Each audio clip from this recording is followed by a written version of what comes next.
Welcome back to Peak Health Revolution. In this video, I'm going to take you through a series of exercises that are going to help open up any tightness in your hamstring and your glute.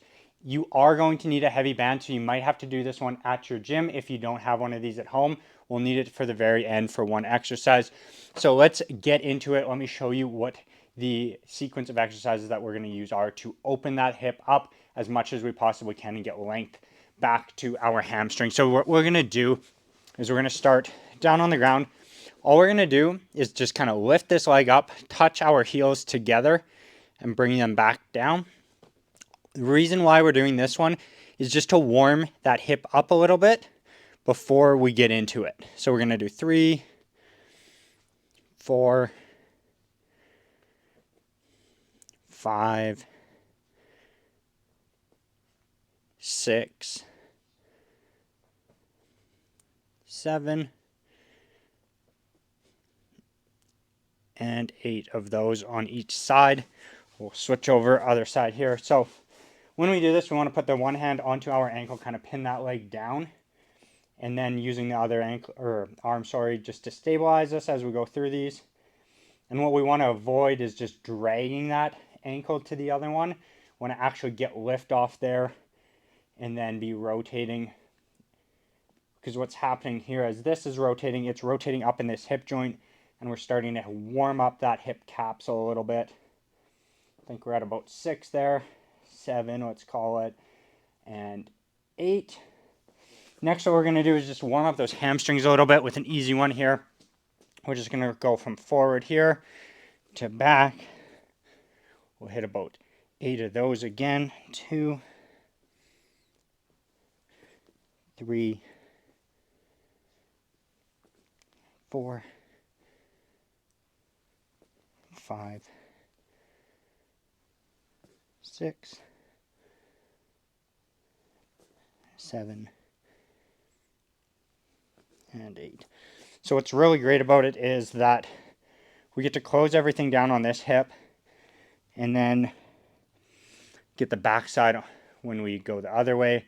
And on this opposite hip, when we're forward here, we get to get it out behind us, which is nice. So lots of stuff is happening here.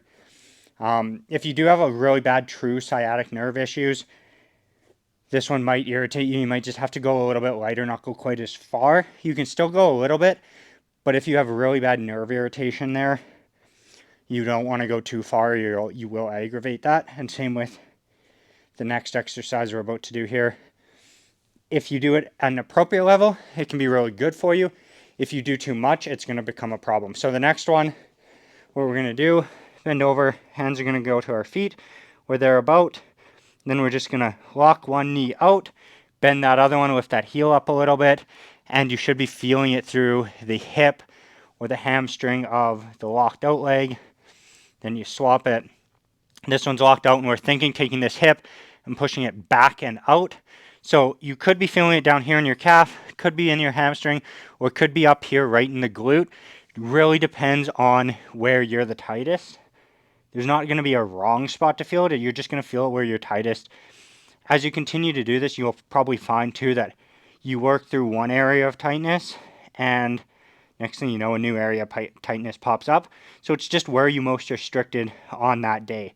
Like you might have done a big leg day yesterday or the day before and feel it in a different spot compared to a day where, you went for a big run or something, right? So just feel it where you feel it. But when you're locking that hip out, you're pushing back and out, back and out, back and out.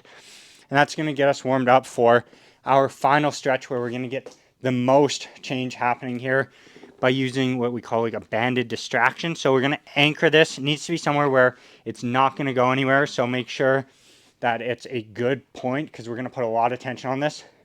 Next thing, that band's coming up as high as we can get it into our crotch. Make sure we're watching out for any kind of pinch points there. Guys, you probably know what I'm talking about. You're going to walk it forward as far as you can.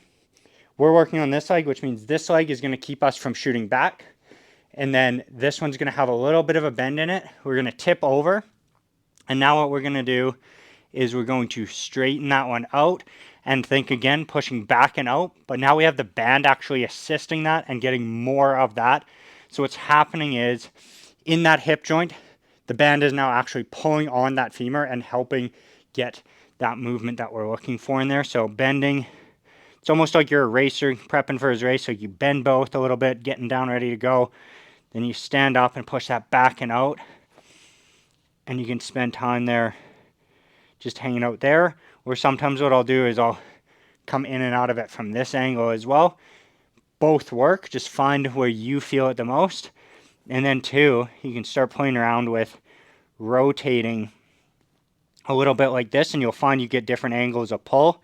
So from here, for me, rotating out this way and then coming forward, I'm feeling it a lot more than if I come in or just straight on with it. So go to where you feel it the most, and then you can just hang out in that. And part of what's happening is this band is going to pull that, and your muscles that are trying to hold everything tight in there are also starting to adapt and fatigue, so that they're going to let you open up into that a little bit more. So keep working this one for about 1 to 2 minutes on each side to get the most effect out of it. So that's what you're going to use to release any tightness through your hamstrings and your upper glutes. So if getting into like any kind of a stretch for your hamstrings, or like a pigeon pose or something for your glutes, if you find that's really tight, give this exercise sequence a try, and you're going to find that it has a really big effect on how much movement you can get through that hip.